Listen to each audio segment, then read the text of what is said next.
Okay. And okay, hello everyone. I'm joined today with Cathy Young for my upcoming book exploring the Russo-Ukrainian War. And how are you doing today, Cathy? Good, good. I'm glad we finally made this work. Sorry about the reschedulings, because yeah, I've just got a crazy schedule lately, partly because of the war in Ukraine. Yes, a Because lot has happened. we were originally scheduled to talk on Tuesday, and then there was the Putin-Trump conversation, and I had to do a kind of emergency piece on that. So, So, anyway, so yeah, here we are. yeah, no worries at all on the delays. Things happen. Now, when it comes to your background, you're a journalist, but you also come from the Soviet Union. Do you want to talk briefly about your experience covering Russia and also being someone who grew up in the Soviet Union? Yeah. Yeah, and I should note, by the way, that I have ironically, my only personal connection to, like, in terms of my background, my only personal connection is actually a background in Russia. Other than I have no connection to Ukraine other than the fact that my grandmother, my late grandmother, on my mother's side, spent several years living not in Ukraine, but in a kind of Ukraine adjacent region of Russia, like near where the border is now. And this was like years ago during the Russian Civil War, so we're talking like more than a century ago. And there were it was an area that was sort of populated by both ethnic Russians and Ukrainians, and she always spoke very, very warmly of Ukrainians and like Ukrainian folk songs, and she just had a lot of affection for the culture and the people.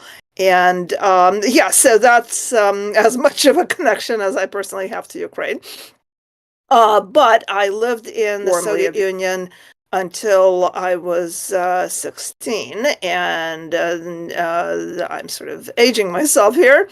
So then, after emigrating and living in the United States for 10 years, I made several trips to the Soviet Union while it was sort of in the middle of collapse.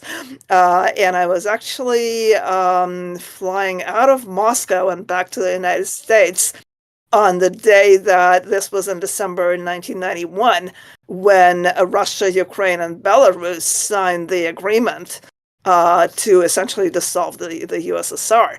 And I remember that I was on the plane sitting next to this American guy who said to me, "Hey, do you know that the Soviet Union doesn't exist anymore?" And I'm like, "What?" We're sitting we're sitting in a plane, at the airport in the Soviet Union, and he showed me the International Herald Tribune, and there was this headline, and he said, "Yeah, it's like being dissolved as we speak." And yeah, so I wrote, I did some reporting out of, the Soviet Union and then the newly independent Russia. In From 1992, I think my last trip there was in 1994, and then I sort of got involved in other projects, and that kind of mostly fell by the wayside for a while.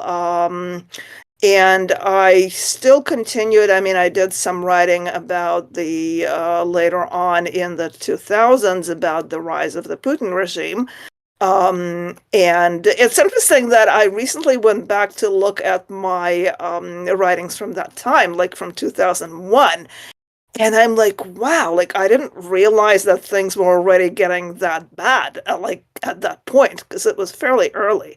And this was when, Putin was still sort of buddies with George W. Bush. I don't know if you know that famous thing where it was kind of famous at the time, where they had a meeting, and they kind of hung out together in Texas, and Bush made this comment for which he was kind of roundly ridiculed, that he looked into Putin's eyes and got a sense of a soul, and like I think he's kind of gone back on that since then. But yeah, at the time, I think a lot of people, and Putin was the object of a lot of suspicion from the beginning because he was this career KGB guy. who was completely unrepentant about it and basically said, yeah, I worked for the KGB my entire career and I think it was good. I mean, there were things about the Soviet Union that were not so great, but, I was defending the motherland and so on. And he also made some moves that I think really got a lot of people's radar pinging, where like he restored the old Soviet anthem, albeit with new words, where, instead of communism, it was God and so on, because he really got on the religion bandwagon pretty early. And he just started very early on making moves toward taking Russia back into a more authoritarian system. And again, like rereading the stuff that I wrote in like 2001, 2003, I was really struck by, the extent to which it actually was pretty clear from the start that, things were moving in a bad direction. And well, I actually during those years, like between I guess 2001 and the start of the war, which is so we're talking about like a 21 year period. There were several times when I thought, I am writing about Russia again. I really should go there at some point because, I kind of feel ridiculous writing about a country when I haven't like been there since 1994. And it's kind of funny because, like, literally, like, I swear every time that I would kind of tentatively start making plans to go to Moscow, another journalist would get murdered, and then I would be like, you know what? I am not that adventurous, maybe. And I mean, I kind of feel, in a way, I really do feel bad that I didn't travel there a couple of times because, I don't know. I'm pretty sure that I would have been safe, but who knows? Um, and then it just got to a point where I think after I remember talking to another journalist who writes about Russia, a guy named David Satter, and we were talking in I think this was like 2016, and I said, do you think that like maybe I should go to Russia and do some reporting out of there? And he said, you know what? First of all, it's really dangerous. And secondly, they will just not give you a visa. Because by that time, I had been writing critically about the Putin regime for some time. And David had been writing about sort of some of the same stuff. And he said that, like, the last couple of times he applied, he just got a response and they don't really need to give you an explanation, which is, by the way, in that respect, it is kind of the same as in the US. They can just tell you that we're denying you a visa on the grounds of national security, and they do not need to give you any kind of explanation. So, yeah, I mean, I haven't been there in a while, but I do follow it pretty closely. I have certainly I've interviewed a lot of people visiting from Russia, human rights activists, writers, and so on. And I follow the Russian media, both the government propaganda machine and the independent media, which until the war were kind of still able to some extent to operate out of Russia. They kept this one radio station that was mostly free around as a kind of, token gesture of, yes, see, we do have freedom of the press. And then, of course, when the war began, they essentially got run out of the country. And I think virtually all of them are now in the West. In various Western countries, mostly doing streams on YouTube, just like we're doing now. And there's an amazing kind of ecosystem of independent Russian media on YouTube, and I'm really kind of addicted to it. I also watch some Ukrainian shows. I've picked up a little bit of Ukrainian, which has similarities to Russian. And I think now I can watch a like TV report or a stream in Ukrainian and like understand probably maybe maybe one third of it. So I'm making progress. So yeah, I do follow the events very closely, and I have been very actively covering the war, mostly for the Bulwark. But also I've done stuff for other publications, including Persuasion, Quillette.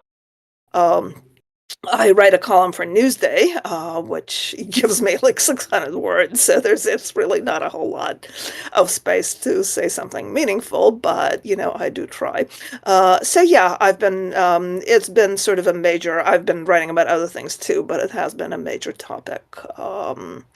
So, yeah, so I think this prolonged, yeah, this rather long introduction should be enough to get us started. Oh, yeah, we definitely Uh, have a lot to get to. Also, the last book interview I did was with Dylan Burns back in January, and suffice to say, a lot has happened since then. So, get a very brief rundown of a few things that have happened. So, President Trump took office. He falsely mhm. claimed that Zelensky is a dictator and falsely Right. claimed that Ukraine started the war, but he later walked that back.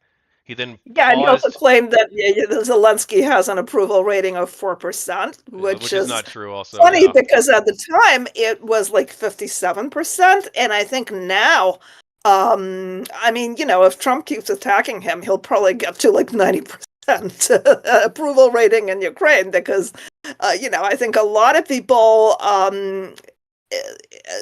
really feel like, my God, like this guy is really like a national hero. Not only did he stand up to Putin, now he's also stood up to Trump. So yeah, I think at the moment, I think his approval rating is close to 70%. So yeah, if they did hold an election now, and we can get into that, and I can explain why I think that would be a bad idea. But I do think that if it was a genuinely free and fair election with no like Russian shenanigans, which unfortunately is quite likely, but in a free and fair election, I think he would overwhelmingly win.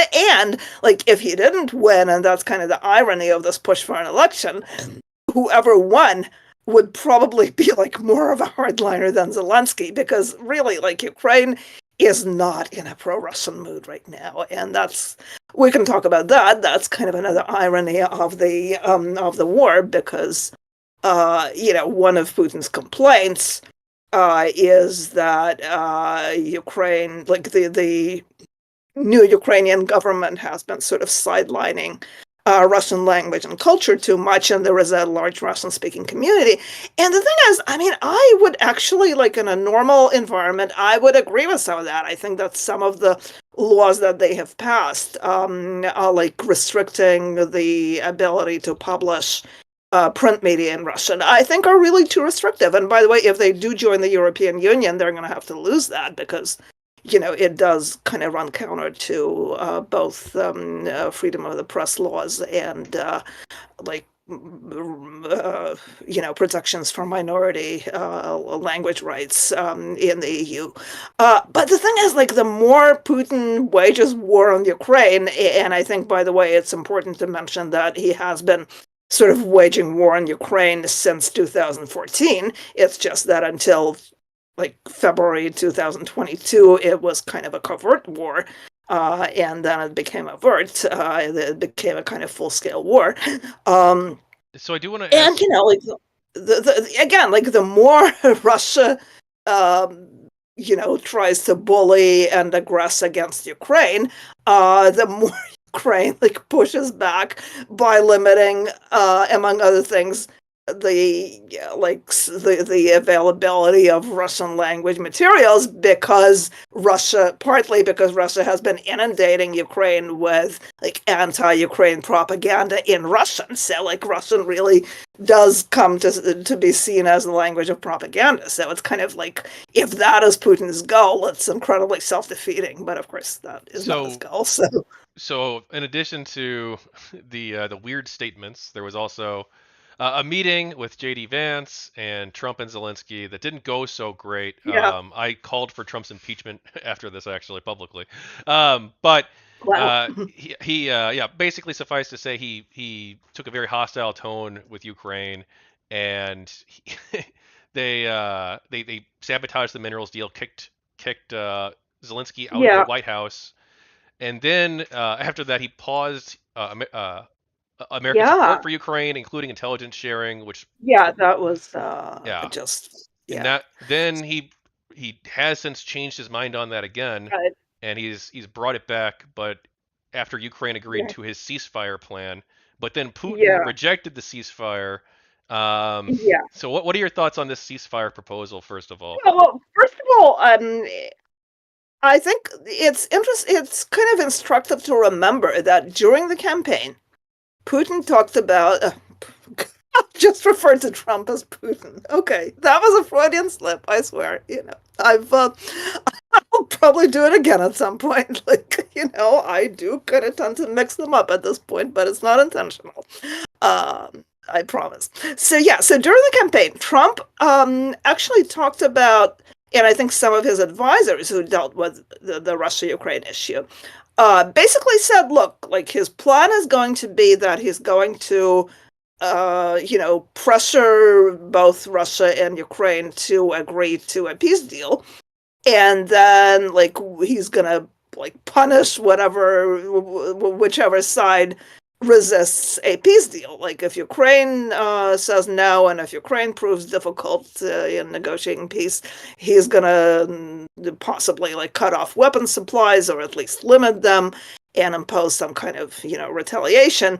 And on the other hand, if Russia proves recalcitrant and doesn't, it makes it clear that they don't want peace, he's going to like give Ukraine, like arm Ukraine to the teeth and like give them everything that they ask for.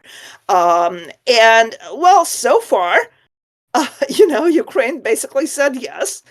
And Zelensky offered this peace plan, well, not peace plan, but ceasefire plan that would eventually lead to peace negotiations. Putin basically said no. Yeah, I mean, he did say, yeah, like, okay, like we can do this partial ceasefire that applies only to energy infrastructure. And by the way, Trump reported that in his post on Truth Social as energy and infrastructure, whereas, in the Russian version, it says energy infrastructure, which is, very different because if it's only energy, it's a very limited range of, targets that are exempt from strikes. And of course, Russia has been striking like railways since then. So, it's definitely, I mean, they're definitely hitting the civilian infrastructure and, including, by the way, including energy related targets. I mean, the day or the night after this partial ceasefire was endorsed by Putin, and he supposedly gave orders to Russian troops to call off strikes on like energy related facilities in Ukraine. They did actually strike the I don't know if it was a power station or what, but one of the towns, Slavyansk, one of the towns in eastern Ukraine, which is in Ukrainian hands currently, was a very large section of the town was left without power overnight because of Russian strikes. So, the ceasefire, even the partial ceasefire that he proposed, they're not abiding by. And there's a long history where they will say, like, oh, well, we didn't actually mean to strike that facility. We were aiming for something else. Or, we were aiming for something else, and then Ukrainian defense systems, struck our missiles or drones or whatever, and then they were, rerouted toward the energy facilities. Always going to find some way to explain it away. And yeah, and of course, Ukraine also has continued to strike like Russian oil depots, and they struck a military airport where but that's not an energy facility, by the way. They've blown. I mean, Ukraine really is mostly striking at military targets. There have been like a few questionable strikes where it does maybe kind of look like they were shooting, that they were retaliating for strikes on civilians, by targeting like civilian areas, which, if that's what they were doing, I do believe that that's wrong. You don't do that even if the other side is committing war crimes. You do not like stoop to the same level as a civilized country. But at the same time, I think to some extent it is kind of understandable that when the Ukrainians have been like they're being bombed like for 3 years now, so eventually people do get pissed off, and but like the vast majority of their strikes have been on military and military related targets. And so they've struck a military airport. Apparently they took out like the ammunition depot. I don't think they actually damaged the airfields, but anyway, so yeah, they're striking, and they're so I don't even know if this partial ceasefire is going to happen, but it's very clear that Russia is the one, the country, the party that is resisting. And I don't really see any like big I don't see Trump using the stick, against Putin in retaliation. So yeah, I mean, I think like most of the Russian language, like the emigre Russian and the dissident Russians and the Ukrainian commentators that I'm watching, I mean, their reaction is basically, yeah, it's pretty clear that Trump really is kind of playing Putin's game, and he really doesn't want to cross Putin for whatever reason. I mean, there is some speculation that like maybe he really, really feels like he needs Putin's help with Iran. So who knows? Um, but yeah, I mean, I think it's really quite clear that he is not being sort of even-handed broker in this. I mean, I think some of the comments, like Witkoff, his special envoy, said something about, like I really feel like President Putin is, the statements that he makes are in good faith. I'm like, come on, this is beyond ridiculous. So I do want to ask you Um, too, an aspect of this Trump situation, I guess you can call it, is the that he proposed a minerals deal where Ukraine would provide the United States with access to its natural resources without any yeah, security guarantees for Ukraine. Um, right. yeah, what do you think of this? Yeah, well, And is it going to happen? Do you think? uh, I've been trying to look into that as best I can, and I've seen some good commentary from people like people from Russia and people in Ukraine who are energy experts.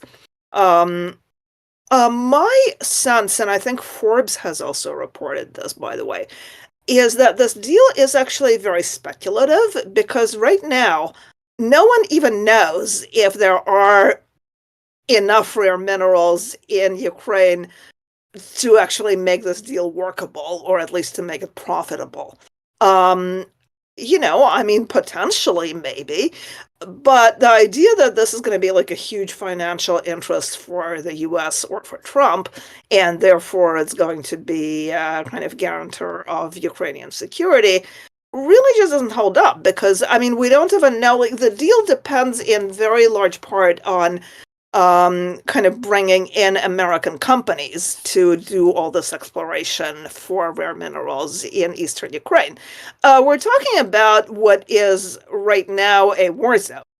Are things going to, like, when are things going to get to the level of safety that American companies are going to feel comfortable saying, all right, we can come in and do this? Um, we don't know. Now, the other thing that I find ironic, the idea that this is going to be the security guarantee. Okay, so like Trump's whole pitch, or at least a good part of his pitch, and certainly a good part of JD Vance's rhetoric, is like, look, Zelensky is trying to draw us into the situation where we're going to have to send our troops to Ukraine. And like we're gonna see American soldiers actually fighting and dying for Ukraine. Now, if the idea of this minerals deal as a security guarantee is that America is going to defend its investments if it has them in Ukraine, that seems like a boots on the ground scenario. So, I mean, are they actually saying that the security guarantee is like a meaningful threat to Russia?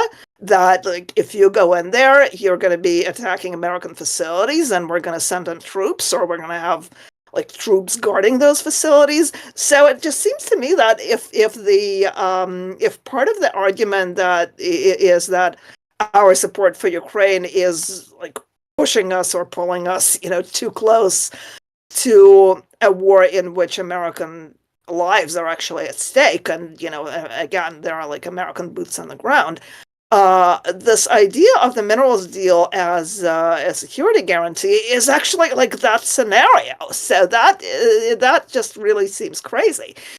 Now, if they're not going to say that, okay, like we're going to protect our investments with military force, then it's meaningless. And I mean, there were American companies working in Ukraine, and there were Americans working in Ukraine when the war began. That certainly didn't stop Putin from invading. So I don't really know what the deal is even supposed to be. And I mean, I haven't heard anything about this minerals deal, by the way, in like I know when was the last time we heard anything about it? I Well, think it was when I mean, it was probably like 2 weeks ago, to be honest. But yeah, so we haven't heard anything about it in like 2 weeks, and it's sort of well, shifted so to. Zelensky wants to sign it, I believe, even though he's basically being I mean, extorted. it may be a good deal. But It may be Trump, a good deal. It just doesn't really guarantee security for Ukraine. I yeah. think Zelensky has made it very clear that the only real guarantee is going to be like, Well, so you know, Zelensky is open to from signing NATO it. countries, Yeah, essentially. Zelensky has said he is open to signing it. I believe it. I believe that Trump, I think, right I'm, now is I'm sure put it he'll on sign hold. it. Yeah, he'll sign it. So, okay, so what do you think of Putin ordering Ukrainians without Russian citizenship to leave Russian-occupied territories by September 10th? And is this genocide in your view? Well, I mean, I think it's ethnic cleansing, certainly. I mean, I kind of like, I generally prefer not to use the word genocide lightly because I feel like, kind of like the word white supremacy, there are certain terms that if we're abusing them, I think they eventually lose their meaning. But, it certainly does suggest that he intends to, forcibly Russify those areas. And the other thing, by the way, that I saw today that was really disturbing was that they showed young people in Melitopol, which is one of the first Ukrainian cities that Russia took during like the February 2022 invasion. It's very close to the border, so it was kind of like right in the path of Russian troops, and they took it before Ukraine could like really get its act together and start defending itself. Um, and they showed probably about like maybe 50 or 60 um, teenagers, both boys and girls, receiving like Russian military training, dressed in fatigues, and it really kind of strongly suggests to me that one of the things that Russia intends to do in the occupied areas is at least try to mobilize possibly both men and women, because they were actually training both boys and girls in that video. It's going to try to mobilize people to fight on the Russian side. First against, their fellow Ukrainians, and then who knows? I mean, if, I don't know that.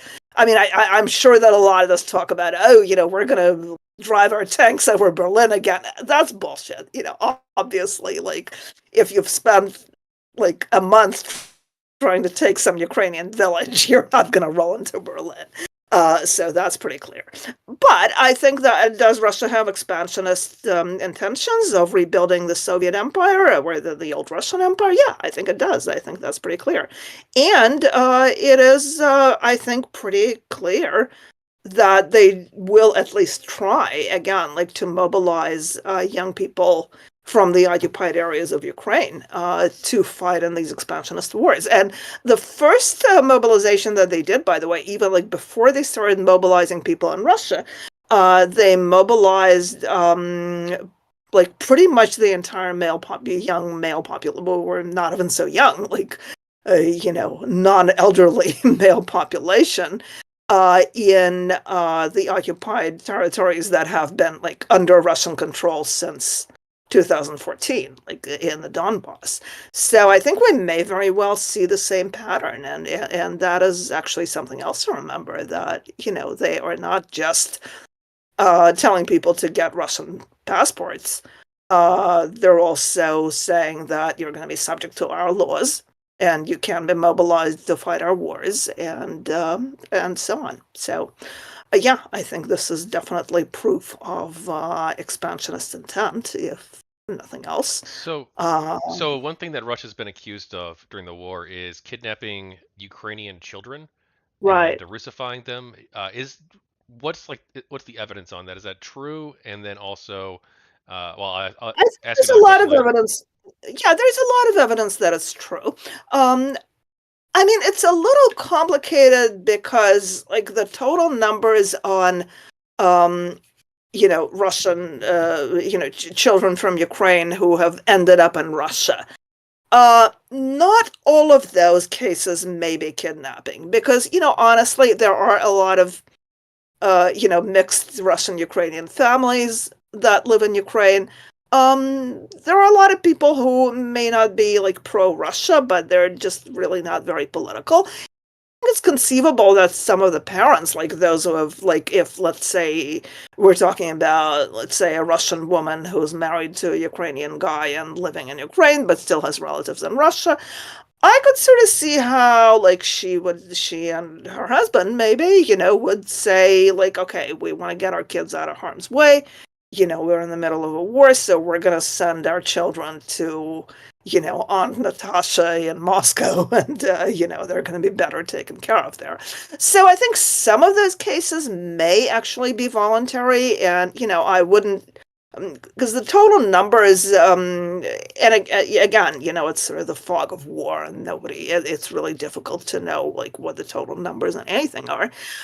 But yeah, there's a lot of evidence that some of those really are kidnappings, and not only of orphans who have been taken into Russia, like without the consent of their surviving relatives, but sometimes kids who have at least one living parent. And there's one really striking example of uh, like actual evidence of this forced Russification. The other person besides Putin who has been indicted by the International Criminal Court for the kidnappings is this woman named Maria Lvova Belova, who is a sort of religious or activist in the Russian Orthodox Church. She's the wife of a priest. The Russian Orthodox priests can marry. So, yeah, she's the wife of a priest who kind of traditionally also holds a kind of role of, a certain amount of religious authority in the Russian church. And she is also the quote unquote children's rights commissioner for Russia. And she has been indicted for being a party to those kidnappings. And she has actually, like, amazingly, talked quite openly about the fact that she herself has adopted a boy from Ukraine and named Maxim. I don't know, and this information may be out there. I don't know if this boy has living parents. It's entirely possible, but he's a boy who was taken from Ukraine into Russia, and she has decided to adopt him. And she has been very candid about the fact that when he was initially taken into her household, he like openly said, like, I hate Russia. I'm Ukrainian, and he didn't want to speak Russian, and and so on. And I assume that there was a lot of, like, coercion involved.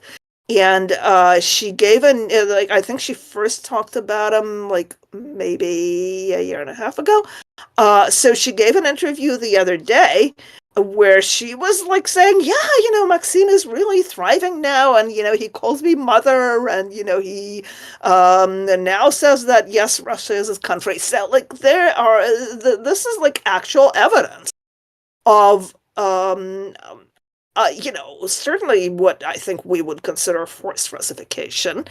Um, because again, like, she's made it very clear that when he was first brought into her household, he was very resistant to, being um, kind of, being remade or rebranded as a Russian. and really disliked all things Russian. So, it's kind of amazing because like this is not only like an open admission of what is, I think, generally regarded as a war crime, but it's kind of like bragging about, like, oh, I've done a wonderful job. This kid who initially said that he hated Russia and he hated me, like now he's great. He's doing Well, wonderfully. we've So got yeah, we got a it's oh, sorry, go ahead. We got a lot of no, questions go though. ahead. I'm done. Okay. So France and the United Kingdom have been offering to send peacekeepers and rallying a Ooh. coalition of the willing, they're calling it, to guarantee Ukrainian sovereignty after the war. Japan has also reportedly been considering this idea as well, sending peacekeepers. One, well, I guess what are your thoughts on this, and do you think that Japan will be joining them as well, or other non-European, non-North American countries? Oh, well, we'll see. I think, I mean, again, like if we want to talk about Russia being resistant to the proposals coming from the Trump administration, like the Trump administration has endorsed it, at least initially, they did endorse this idea of peacekeepers from European countries. And the response from Putin has been, oh, and here's, by the way, here's a really interesting thing, which I mentioned, I think, in my latest Bulwark piece. Um, like the whole, like that big blow up between, Trump and Zelensky was Zelensky saying, "Oh, he was so disrespectful," and and then the disrespectful part apparently was that he basically said, "Look, I mean, that was sort of the crux of the issue, but that Zelensky basically said, like, you cannot trust Putin's word. You cannot, because I've seen what Putin does when he signs agreements. He violates them, and we really cannot have any kind of peace deal without security guarantees." And then Trump is like, "Oh, but he would never break an agreement that I helped broker, right? Because Trump just, Putin just respects him so much, I guess." Um, so yeah, so if we want to talk about respect, Trump actually said, and this is like before this phone conversation that happened the other day. He said, I think he initially said this like maybe, I mean, it was very shortly after the conversation with Zelensky.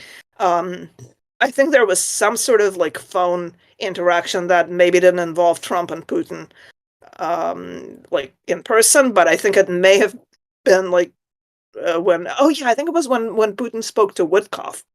And Trump said, "Oh, Putin has basically said that he is totally fine with European peacekeepers in Ukraine." And then Lavrov, the Minister of Foreign Affairs, comes out like literally the next day and says, "No, we will never accept European peacekeepers in Ukraine because that's going to be like a situation that will provoke hostilities."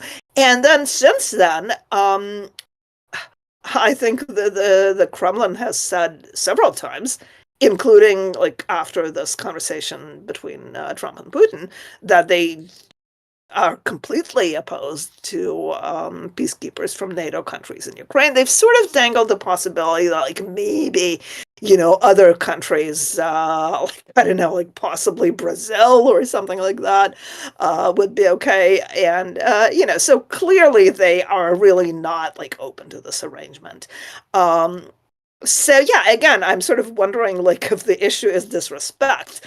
Um, yeah, I mean, it sounds pretty disrespectful to me, right? When Trump says, "Oh, Putin has basically told us that he is willing to do this," and then like the next day, Putin's spokesman comes out and says, "No, no, he didn't say that." So that's just again like on the issue of which side is being the problem in terms of peace talks.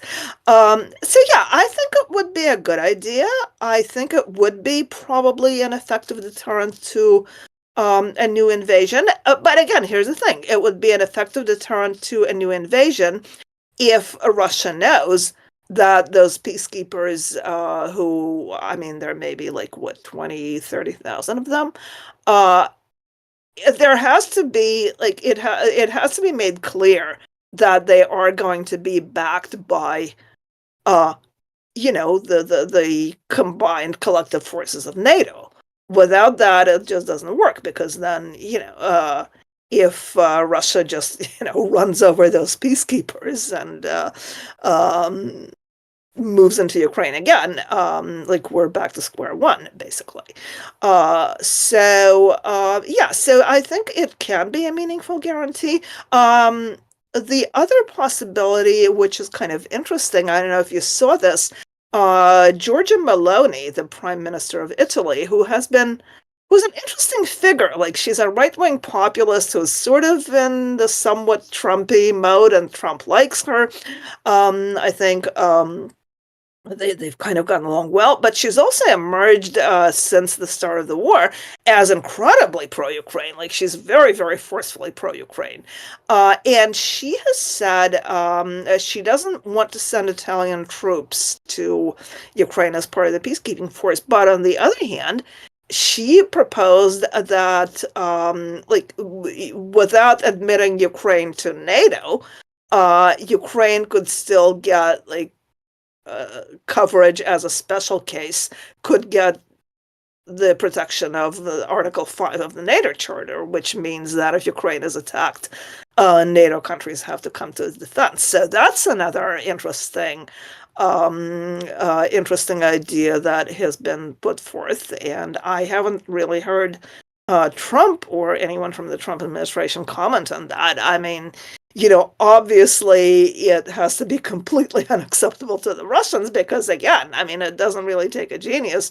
to see that the reason that they are so bent out of shape about NATO membership for Ukraine is not that they believe that NATO is going to attack them, which, I mean, there is literally zero evidence that it would want to do that, but that they don't want Ukraine to be protected from a Russian attack. So so that could be interesting. That could be an interesting way to resolve this. So I guess we'll see. The negotiations are apparently underway right now, but who knows? I mean, I don't really expect there to be peace anytime soon, unless there is some interesting evidence that Russia is pretty close to running out of resources, and I mean, if they could bring in more North Koreans. I mean, the only reason, by the way, that they were able to kick the Ukrainians out of Kursk is So that I was they going to brought ask you about in. Kursk. What is the current state of Kursk? Well, all right. So the current state of Kursk. Okay, first of all, there is now large number of Ukrainian soldiers who are encircled by the Russians and who are going to die unless, in a horrible massacre, unless Trump saves them and, his good buddy Vladimir relents. And by the way, I'm going to interrupt myself here because I think that is, again, such bizarre rhetoric where they're talking about, these soldiers could be killed, but because Trump asked so nicely, Putin agreed to spare their lives and accord them dignified treatment if they surrender, and apparently Putin wants a pat on the back for that. So basically he is saying that he is not going to commit war crimes because, I mean, the Geneva Conventions are every other article of international law basically says that you do not kill prisoners who have surrendered or are surrendering. And if you do, that's a war crime, and you are supposed to treat them with dignity. I cannot tell you how far back those laws go, but I mean, they're Right, they but precede what's the Geneva Ukraine's Convention. is Ukraine still holding on to Kursk still, or are they on the retreat now, or what's going on? Well, okay. So Ukraine has left most of its positions in Kursk. They are still holding some areas near the border, and I think they're primarily holding them to keep the Russians from going into the Sumy region, which is on the other side of the border. The other thing that is kind of interesting that is happening right now is that Ukrainian troops have entered or have been trying to enter, and I think with some success at least, a second Russian region, which is the Belgorod region. Like they've crossed the border. I think they may have currently encircled like at least one village. And I think some Russian troops are being diverted there. It's not clear what the purpose is of this as yet. It may be that, having lost like most of their stronghold in Kursk, they are now trying to open a new front on Russian territory in Belgorod. So it may be that they still want to hold on to like the idea of having some Russian territory as a bargaining chip where they can say, if negotiations over land start and Putin says, we want the lands, at the very least, like the Ukrainian lands that we currently control, which does seem to be like the Russian fallback position right now. So then, of course, the Ukrainians can say, well, I mean, if we're going to talk about kind of freezing the lines of conflict as they are right now, does that mean that we're holding on to this Russian territory? How about, we give it back to you, like we pull our troops out of there, and you give us back some of the land that you took from us?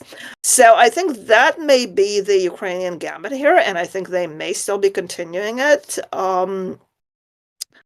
They like the latest reports that I've heard are that, by the way, that they were able to leave Kursk without a whole lot of losses, because at one point there were some reports that it was this very chaotic retreat where, the people had to like flee along this road that was constantly being attacked by Russian drones. That's not what I'm hearing like in the past couple of days. Apparently it has been a pretty orderly retreat. They may have lost a fair amount of equipment, so they may have had to abandon at least some equipment that wasn't broken. So, but it was not a like this terrible rout.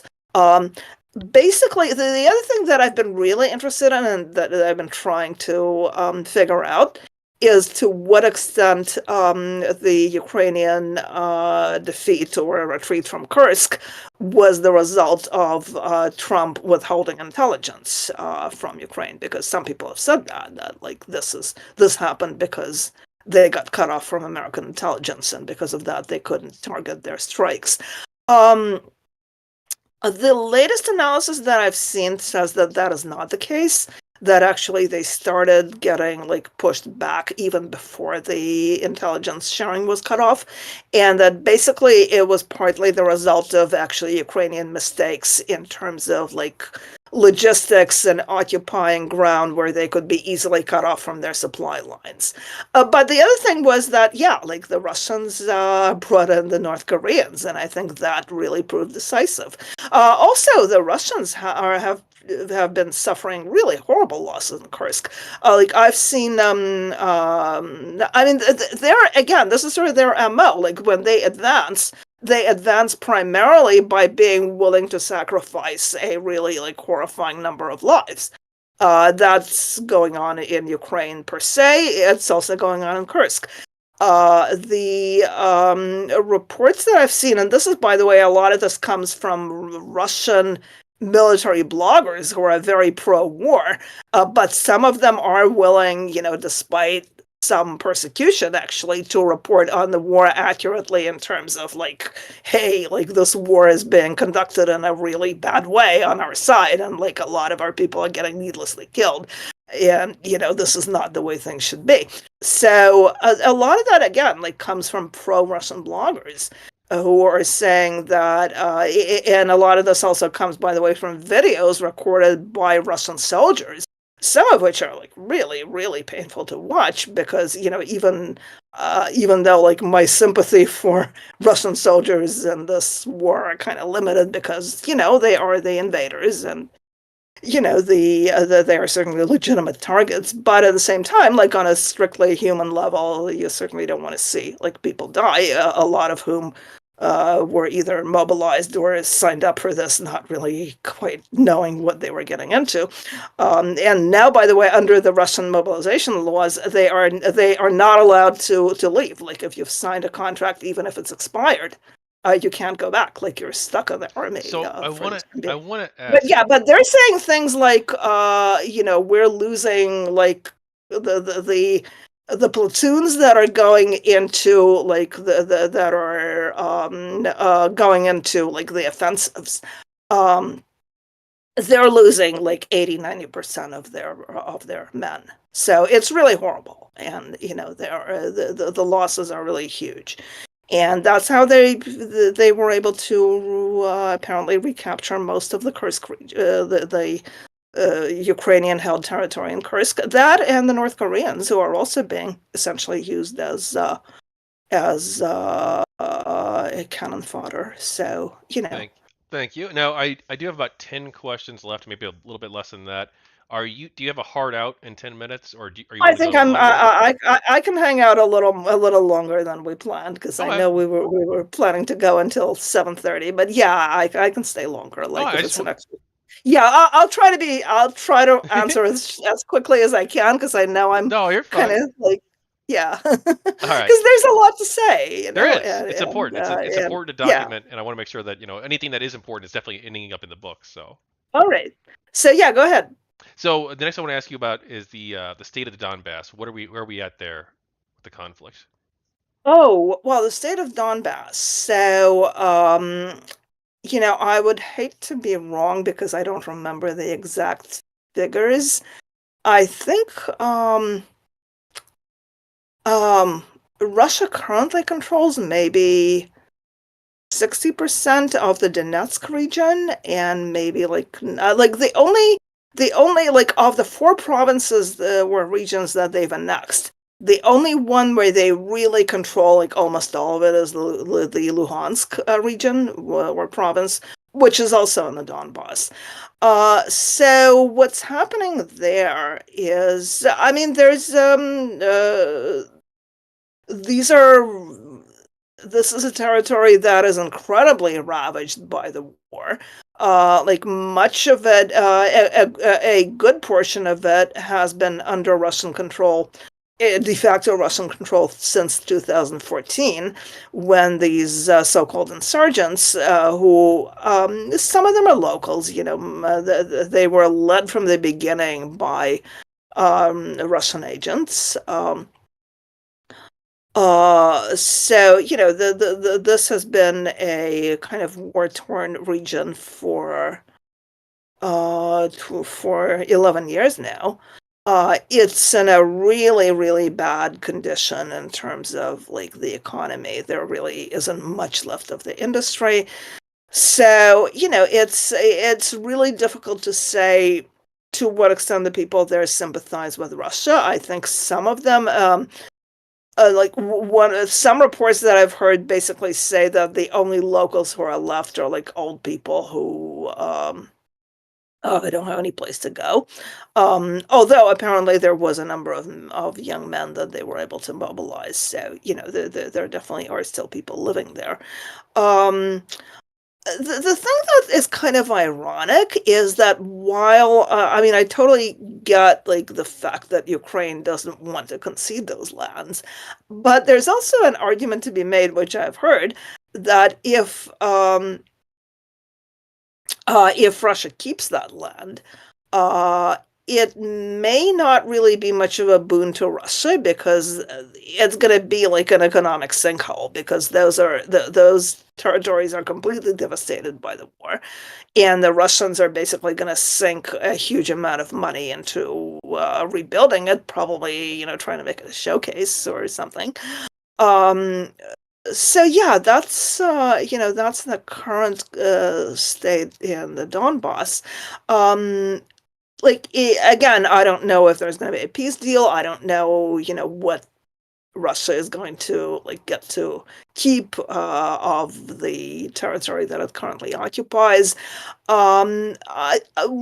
Just on a purely kind of gut like emotional level, I think the letting Russia keep Mariupol, I think, is just really devastating in the sense that I mean, it really is pretty much like, letting the rapist marry the victim, essentially. Uh, because Mariupol, which was in Ukrainian hands, like it was very close to the Russian-held territories between 2014 and 22, but it was a Ukrainian city. The people there, by the way, were primarily Russian-speaking. They did not want to live under Russian rule. There's an absolutely shattering documentary called 20 Days in Mariupol, which I wrote about for the Bulwark. Um, it's basically about the siege of Mariupol. I mean, I really do not recommend it to anyone who has kids because like you see these horrible scenes of like people whose kids have been killed in the bombings, and it's just really, really awful. So yeah, this is a city that was just completely like raped and destroyed and devastated by the Russians. And I think if they do keep it, they are going to try to like make it their showcase. Which they have done so far by apparently bringing in a lot of people from Russia. Like they've been advertising this like prime real estate in Mariupol, where they have, as a showcase, they have done some new construction, and it's just an incredible obscenity. So, like when the question, because it is technically in the Donbass, although it was not, free in the long term, the area of long term Russian occupation. So, that's like one place that I think again, I don't know what's going to happen, but I really do not want to see Russia keep it because it's just horrifying. So yeah, I hope that answers your question as It well as does. I Thank can. you. So the Trump administration, I meant to ask you about this earlier, but the Trump administration has allegedly deleted information from their databases about helping locate kidnapped Ukrainian Yeah. children. What's up with that? I've not really looked into this too much, so I thought I'd ask you.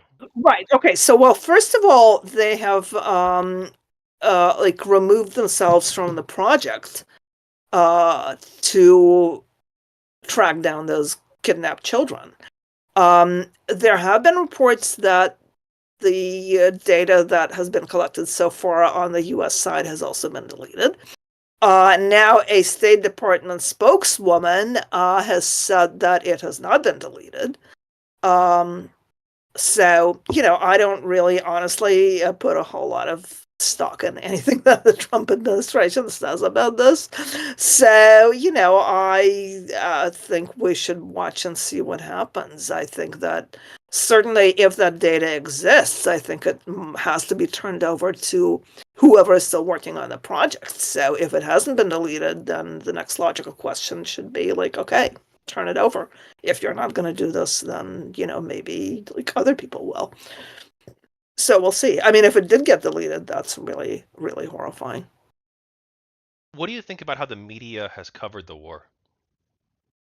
Oh, okay. Well, that's a good question because I mean, I am part of the media, I guess, but hmm, I think it's interesting because like the people who are on the anti-Ukraine side uh, keep accusing the media of having like these overwhelmingly pro-Ukrainian sympathies and like pushing certain narratives. I think, I mean, well, first of all, I think the media have pro-Ukrainian sympathies for a good reason, like for the same reason that like, basically all like normal people, sane people, have will side with the country that is the victim of aggression over the aggressor. Um, uh, I do think that there is some truth to the claim that the media uh, tend to like very easily and in an almost knee-jerk way like fall into certain narratives and then kind of shoehorn everything into the into like that narrative. Like early on, I think the narrative was basically like, oh, Ukraine is doomed, but here's this like heroic resistance. And then as it became clear that Ukraine was actually fighting back like more and more effectively, the narrative shifted. And I think there has been some um I don't want to say cheerleading, but at times I think the media have been overconfident about how well Ukrainian forces were doing. And partly it's because in at least in the summer of 2022, so this is like several months after the invasion, Ukraine really did have an incredibly successful counteroffensive. And partly it's, I think, because there was an element of surprise. I think the Russians didn't expect them to do as well. I mean, it's clear that the Russians didn't expect them to fight back as effectively as they did. And I mean, there's a lot of evidence that they really expected it to be a cakewalk. And, they were thinking about like a victory parade in Kiev in a week or something. Um, so yeah, there was after the counteroffensive, I think the a lot of the media fell into this, yes, yes, like go Ukraine, they're doing great um pattern. And then for a while, I think that did lead to like problems in the Ukrainian army, like problems with morale, problems with not enough people, which is, a huge thing, being disregarded because they didn't really quite fit this sort of victorious narrative. But the irony is that once that shifted and once it became clear that like maybe Ukraine wasn't doing that great in many areas, there was a lot of kind of the new narrative that took hold was primarily like, oh, look at those Ukrainians who are really tired of the war and they're demoralized, and like so it was just a very, very heavy emphasis on the problems. And I think some of those problems are real. But at the same time, there's a really good, and I don't know, you may want to interview this guy at some point. There's a guy named Phillips O'Brien, who is a kind of military and intelligence analyst. I believe he's in Scotland, but he has a really good Substack where he covers Ukraine, and he's written very well about the fact that the sort of defeatist narrative that took hold, mainly like after because the Ukraine was supposed to go on another big like offensive or counteroffensive or whatever you want to call it in the summer of 2023. And then that kind of went bust because for many reasons. I think partly it was some Ukrainian error, partly it was that Russia did like use the time while Ukraine was preparing this offensive. Russia did successfully build some fortifications that really did successfully slow down the Ukrainians.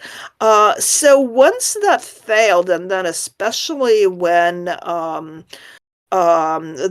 Russians were able to capture this town called Avdiivka, then it kind of turned to, oh my God, the sky is falling and the Ukrainians are really doing badly.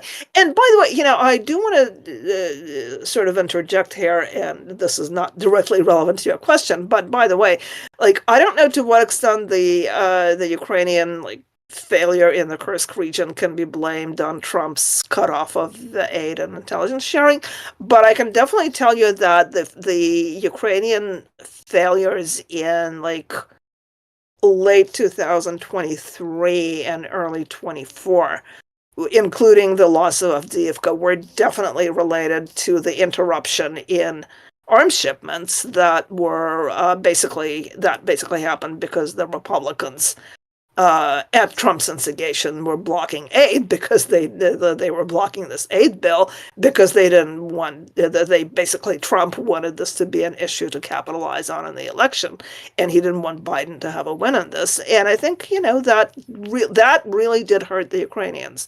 on the front lines. So that's just the kind of aside. But yeah, so after that, I think this new media narrative took hold. And I think now it's kind of hard to even pinpoint a single narrative because I think a lot of the attention now is on the Trump drama, and of course, Trump. I mean, one of the things that he does is kind of fill all the available media space with his person. So now it's like we're paying more attention to Trump in some ways than to what's happening on the actual front lines in Ukraine. And I think it would be, I think, good to have more reporting on what's actually happening because I think the reports from like people who I think know what they're talking about that I've been seeing lately is that Russia is not really doing so great.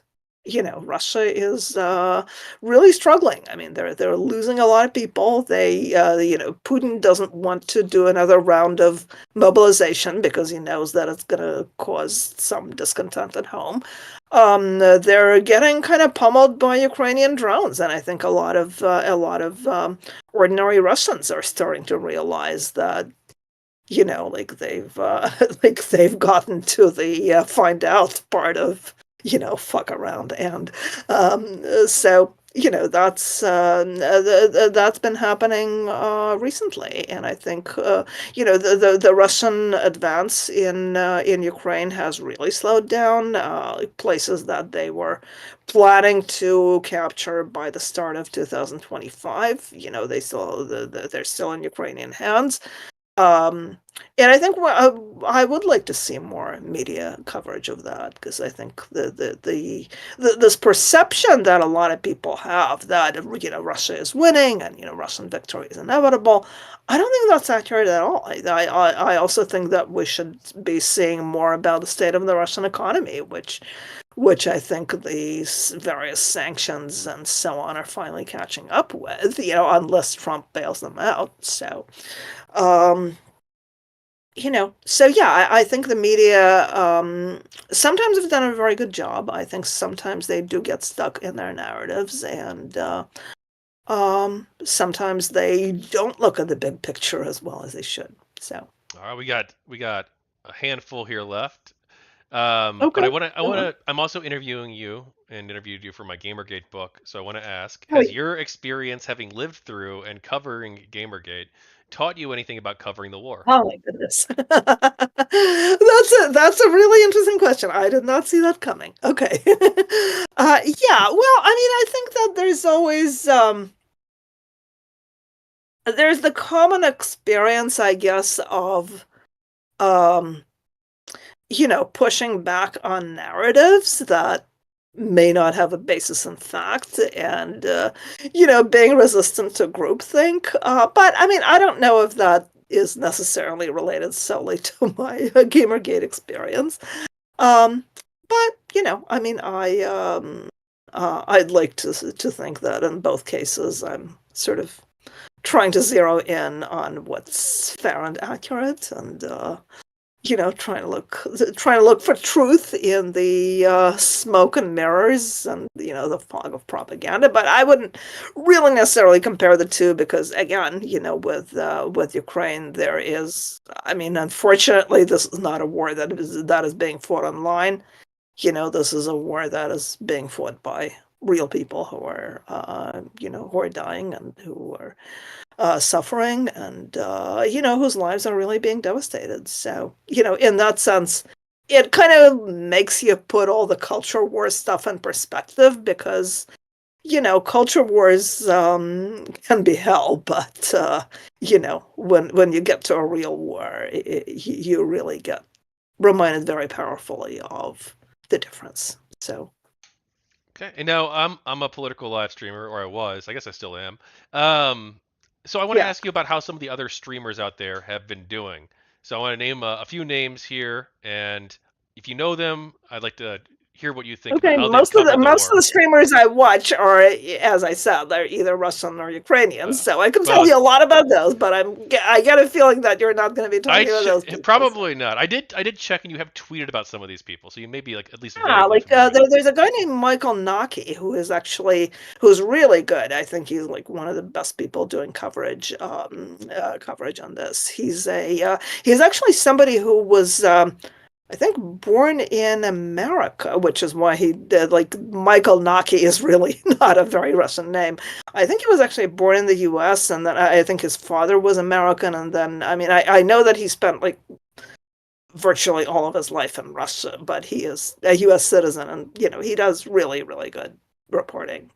So anyway, yeah. So go ahead, Yeah, ask me okay. about the Yeah, people I'm you want not. to ask Yeah, me I'm about. not familiar about of Mr. Naki. Do you know Destiny, and have you seen his coverage of the war? A little bit. I mean, not really enough to be qualified to talk about it. To be honest, I mean, I kind of like some of the stuff that I've seen from him in general, but I don't know how good his reporting on the war specifically is. Okay. What about Hassan Piker? Uh, haven't followed him at all. Sorry. Or I know Vosh? he's somebody on the left, right? He's far left, but like his ideology is more like America bad than like communism Oh, per okay. se. He's more like America So yeah, always so bad. I imagine that there's going to be like an interesting convergence between the America bad people and the America first people, right? Like suddenly They're they're they're in a complete agreement. horseshoe. Strangely enough, it's odd. Yeah, yeah. So it's the good old horseshoe. What about Yeah, Vosh? go ahead. Yeah. You know him? I'm sorry? Vosh? Who? No. Okay. Sorry. What about not so erudite? And no, that doesn't even ring a bell. Sorry Okay. about that. All right, no worries. And then, do you have any thoughts on NAFO? NAFO. Right. Okay, I do. I have seen a lot of them on Twitter or X or whatever we're supposed to call it now. I think they started out, and I think they still do some really good stuff in terms of pushing back on the Kremlin propaganda and so on. I've actually written about them somewhat critically on a couple of occasions, and I think some NAFO people have blocked me, but whatever. I mean, I think there is a tendency to kind of collectively bash like all Russians, including those who are anti-war but like not sufficiently pro-Ukraine in their opinion. I think, if I'm not mistaken, I think some NAFO people have attacked Alexei Navalny, who did at one point. He's the guy who's the opposition guy who was basically murdered in a penal colony. And by the way, the reason, like a big part of the reason he was sent to the penal colony is that he did speak out against the war. He's a sort of or he was an ex-Russian nationalist who at one point did kind of support the Russian takeover of Crimea. He completely reversed his position on that before he was killed. And he was an incredibly brave and outspoken critic of the Putin regime and the war. So I think and people were kind of nitpicking on things he said in 2014, and like falsely claiming that he never retracted them. And I mean, I think there were a few NAFO people who went so far as to say, oh, he's just like, fake opposition that is, that is being, used to trick and deceive the West. So I think, stuff like that. I think that they were attacking his wife and daughter. There was also, I mean, there's the other Russian dissidents who really have been extremely brave in opposing the war, have been kind of slammed for not being for not being pro-Ukraine enough. And there was one incident in particular where I clashed with NAFO, and I think this is when I got blocked by some people, where there was an incident in Australia where a Russian tourist, like a kid, who was, and I'm not even sure, like, was he actually, I know he was a Russian citizen. I don't know that he was actually, like, even living in Russia at the time. I mean, he may have been one of the many people who left Russia after the war began to avoid being drafted. So this kid was basically fatally attacked by a shark off a beach in Australia, and it was a really horrible story because I think he was basically killed while like his father or his parents were watching from the beach. And there was a bunch of NAFO people on Twitter who made these really tacky jokes about, like the shark being a pro-Ukrainian Avenger. Like there were people posting like shark memes that were like, go shark and so on.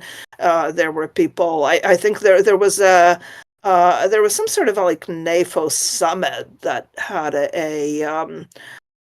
it was mostly online, but I think there was like an actual stage where some people met in like physical space, and I think they had an inflatable shark on the stage, in reference to this incident where it was like, using the shark as a symbol of like anti-Russian revenge. That was incredibly bad taste. I mean, I think that you're certainly within your rights to, to essentially, yes, cheer for the deaths of Russian soldiers on the front lines because, yes, they're human beings, but at the same time, like if a barrack full of Russian soldiers gets hit by a missile, it's tragic for their families, but I think it's a good thing for the morally right side in the war, and they are certainly legitimate targets.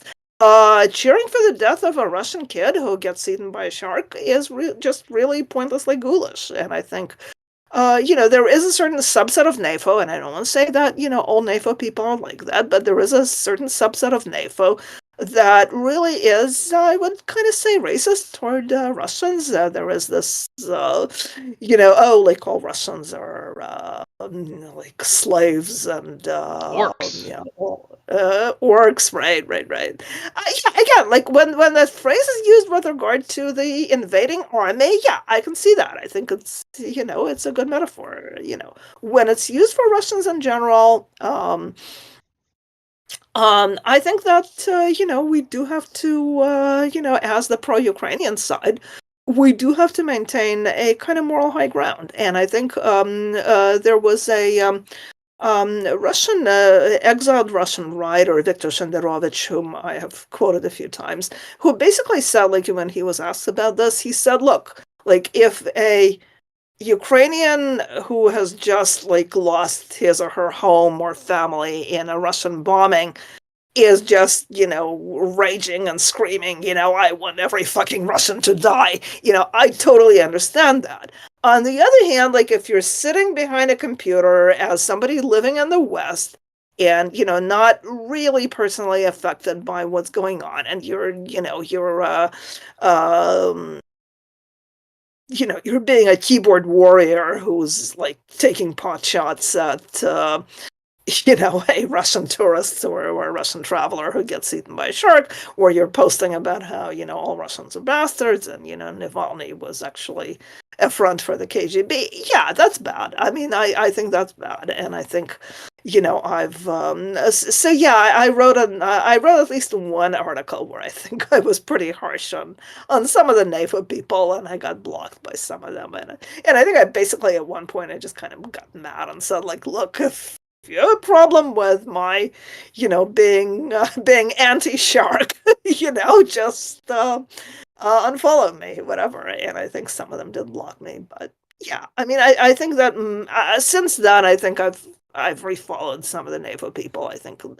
Yeah, I mean, I think most of them are basically doing good stuff. It's just that occasionally, I think when you're, when you're involved in online wars, you do get carried away. And that was also true of Gamergate, by the way. Like there were people who, in the Gamergate, conflict who I basically agreed with, but I think, who were acting like assholes. Oh And, yeah, sure. I didn't hesitate to say that then, and I'm not going to hesitate to say it now. So, I try to be on the side of decency. Me too. So what I don't know how long you want to go. I could do this one of two ways. I could either ask you a few questions about like other conflicts around the world, which I have asked other people in previous interviews, or we can just move on Okay. to the closing messages. I can do one or two more questions. Okay, we'll do closing messages then. Okay. Well, sorry, you went before going to there. Okay, I'll ask you a couple questions.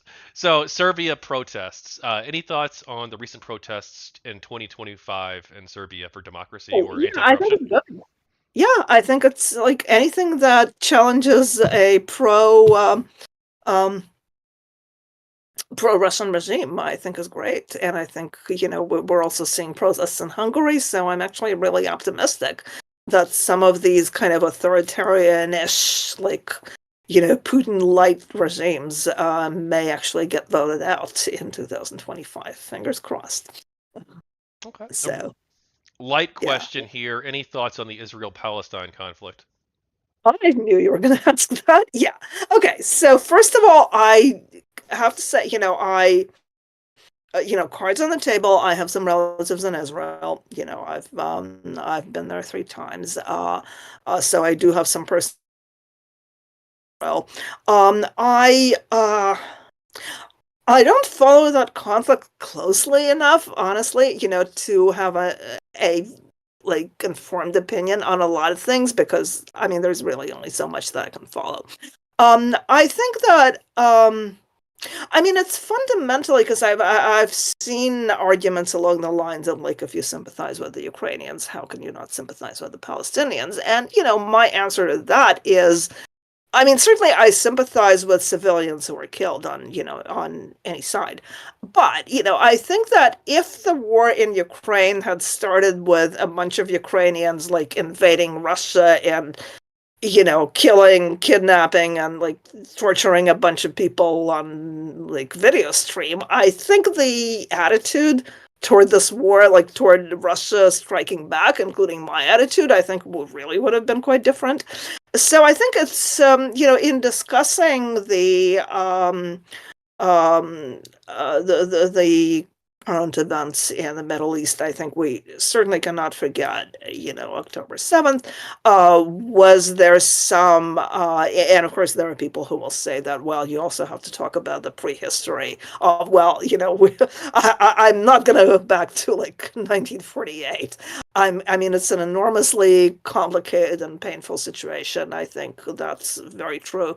Has Israel been like wonderful and correct about everything? No. I mean, I don't like Netanyahu. I think that he is um, very likely, and again, I hesitate to pronounce on this because I don't know the situation well enough, but I mean, it looks like he's using the war to prolong his own power, and certainly a lot of questions have been raised about the way that he is governed and democratic accountability in Israel. So I think that there's definitely, solid questions to be asked.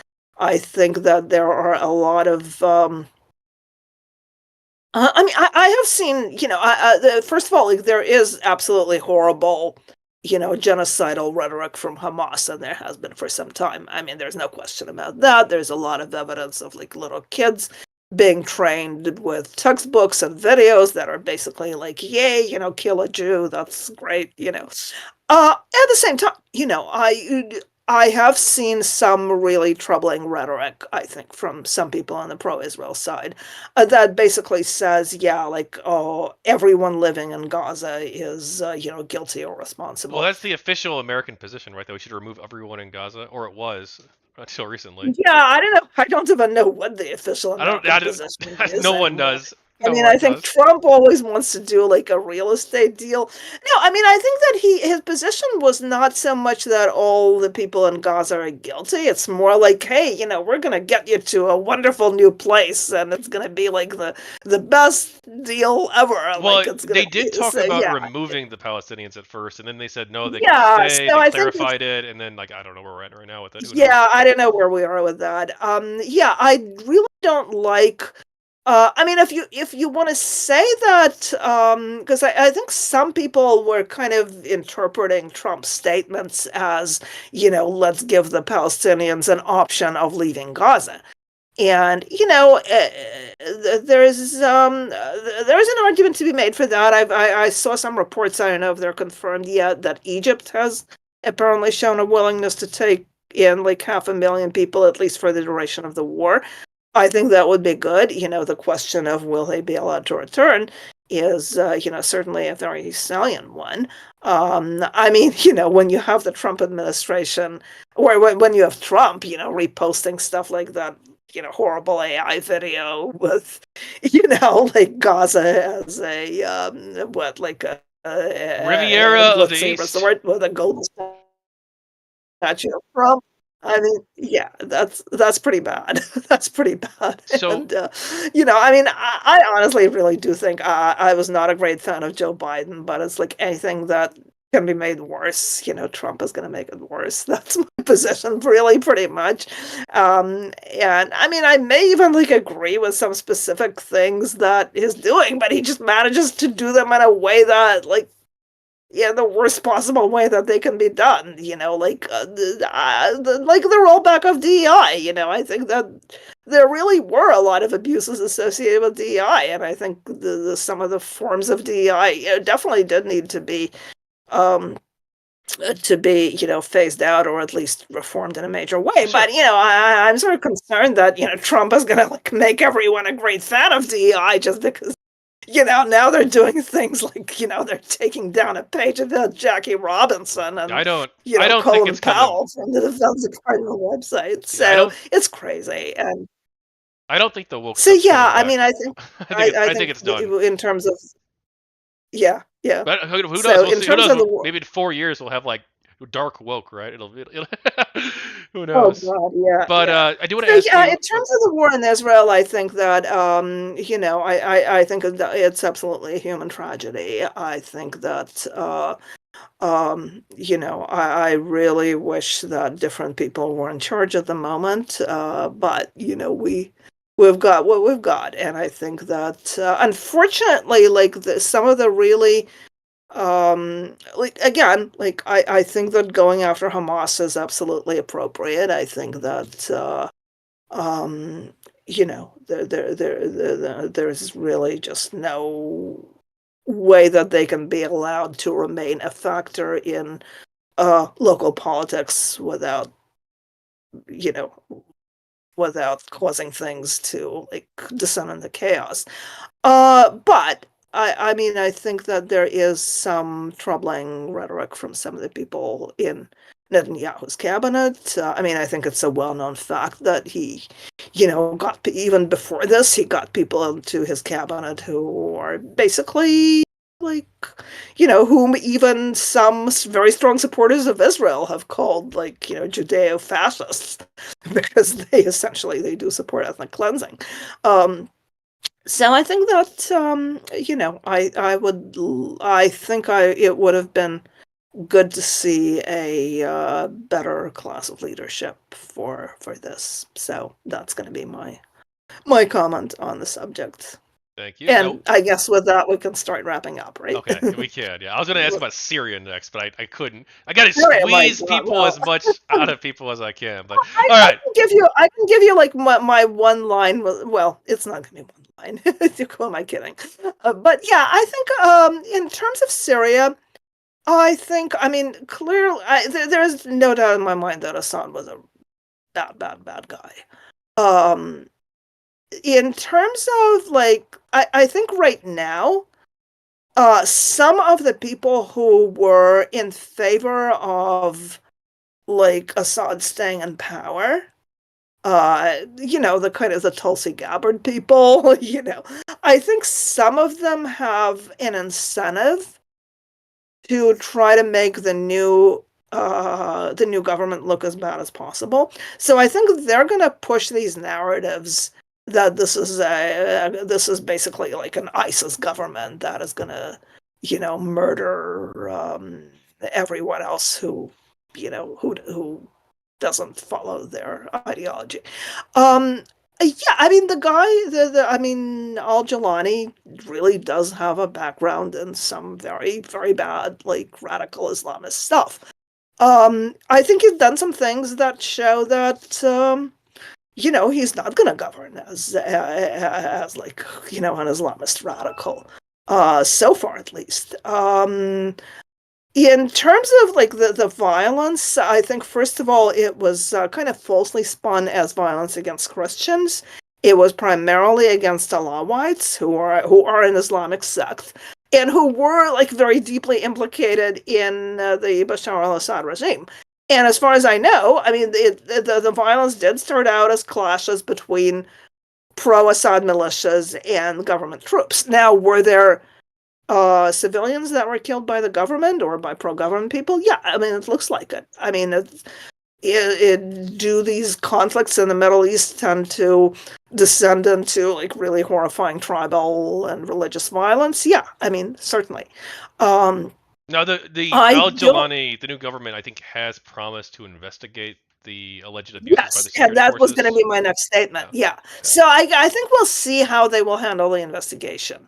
I think they really do need to show that they're not going to tolerate massacres Yeah, by people on the I agree. side. So we'll see. We'll see. I am very, very, very cautiously, slightly hopeful. So, Okay, the again, last fingers last three crossed. questions, the closing questions. What is Okay. your message to American and allied policymakers? On Ukraine specifically? Yes, on Ukraine. On Ukraine. Okay. So my message is um stand with Ukraine. That's basically my message. I don't know that I can get more specific. Does Ukraine have to like recapture all of its occupied territories by military means? No, and I think Zelensky has indicated that he wants a diplomatic solution. But yeah, we have to be realistic, but we also really cannot forget that Russia is unquestionably the aggressor and the bad guy in this. And their agenda, I firmly believe, is some sort of imperial project. I think there's a lot of evidence of that. And I think we cannot lose sight of that, and we cannot like appease the Russian empire building. So, What? Thank you. What's your okay. message to Ukrainian leaders and policymakers? Oh my goodness. Ukrainian leaders and policymakers. Ukrainian leaders and policymakers. I guess, stay strong and carry on. I mean, I think that they've done an incredible job under amazingly difficult circumstances, and now they also have to manage and handle Donald Trump in addition to everything else. So I mean, I think they've really I mean, have they done everything right? No, but it's a war. It's a war in which they are dealing with a, in most ways, really much stronger enemy.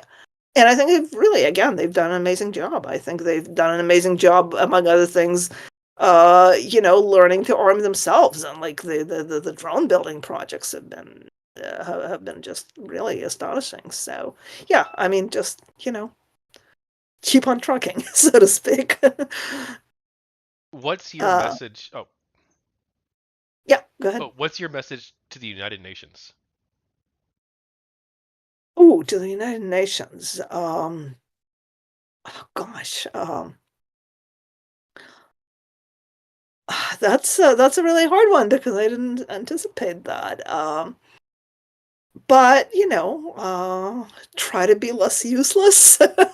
I don't know. Is that a message? Yeah. I mean, I think the United Nations really has not been acquitting itself well lately, and I think that some sort of overhaul of the United Nations is clearly going to be needed. I mean, the fact that Russia still has a veto in the Security Council when it's started like the first foreign war of aggression in Europe since World War II is really pretty shocking.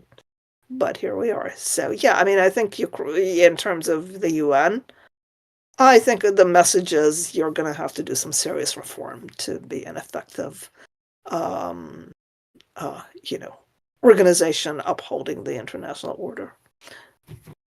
All right. Well, thank you, Cathy, for doing the interview. Is there anything else you want to talk about? No, I mean, my goodness, I think we've covered sort of like everything we could possibly cover on this, Oh, I doubt and that. well, yeah, I'm sure that there are other questions. I mean, I Who could blew talk up Nord about. Stream 2, Cathy? Oh my God, I don't know. I mean, there are issues that I'm interested in that we didn't really get to, like the whole issue of, how should we treat Russian culture, and it's a complicated question because I think, for instance, that it's entirely appropriate, I think, to boycott people who are Russian citizens who have not repudiated the war. I mean, I think there have been some very questionable cancellations of some Russian culture projects, but I'm not gonna like get terribly bent out of shape about that when there are people losing their homes, lives, and families and bombings. So Yeah. yeah, Well, I mean, I think we here's can. There are a lot of things that we can deal with when hopefully the war is over, and I have no idea when that is going to be. yeah, here's So who here's knows? sort of my brief take on the canceling of Ukrainian culture things. Like if you're the one engaging in censorship, you're probably the bad guy. So just don't. There you go. Generally, I agree with that. I can understand like why a Ukrainian writer going to a conference doesn't want to be on a panel with a Russian writer who has like not No, really condemned the war. confront So them. You that's can yeah, not physically with violence, but confront them yeah, with ideas. yeah. No, definitely. I mean, I don't like the incidents that really I thought like came like way too close to like cancel culture was when I think it was an American writer whose name I can't remember now, but she was essentially sort of bullied into withdrawing a novel that dealt with the lives of a Russian family. Like it was set long before the war, and it actually had a kind of anti-government theme. And then, like, a lot of people started bombarding her with the negative messages, saying that, like anything that treats Russians with sympathy right now is bad. I mean, I think that's bullshit. And I think if you're, yeah, not only if you're using violence, but if you're like shaming and bullying people for something they wrote, again, I mean, within reason, obviously, like, I don't know, like, I think that if you write a book in which, like Hitler is the good guy, yeah, you kind of should be bullied, I think, but short of that kind of stuff, I think that people should be allowed to publish anything they want. And obviously, we're not talking about government censorship, but like even if you're organizing like pressure campaigns on the social media against people and getting them inundated with nasty messages to get them to pull their book, that's still bad, I think. So yeah, I agree with you on that. Well, thank you so much for agreeing to the interview. I hope you have a wonderful weekend. Okay, you too. Thank you. That Thank was you. great. Awesome. Well, have a great night. Okay, and what do I do to get out of here? Just close the window or Disconnect. You can click on the red disconnect button. I think it'll leave. where is it?